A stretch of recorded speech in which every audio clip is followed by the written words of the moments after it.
Hello and welcome. In this tutorial, we will explore how to use the UI Dropdown component in Unity.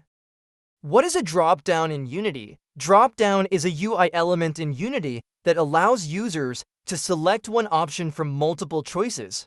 It is commonly used in game menus, settings panels, and anywhere you need to offer a selection. To add a dropdown, go to the Hierarchy panel, right-click, and select UI greater than dropdown Text Mesh Pro. Once added, you can modify its options in the Inspector panel. Additionally, you can change the background sprites of each dropdown option to make the menu more visually appealing. This allows you to customize the dropdown's appearance, making it more dynamic and engaging for the player.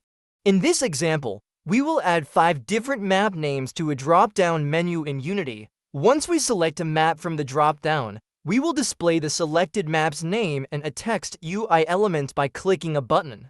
Let's write a simple script. First, we create a dropdown manager script, assign the dropdown and Text Mesh Pro text fields, and add a listener to detect changes. Next, we take the selected value from the dropdown and display it in the Text Mesh Pro text.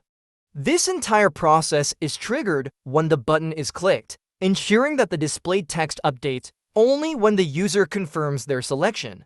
Now, let's test it out. After setting up the dropdown and button, we'll click the button to see if the selected value appears correctly in the Text Mesh Pro text field. As you can see, we've successfully displayed the selected value on the screen.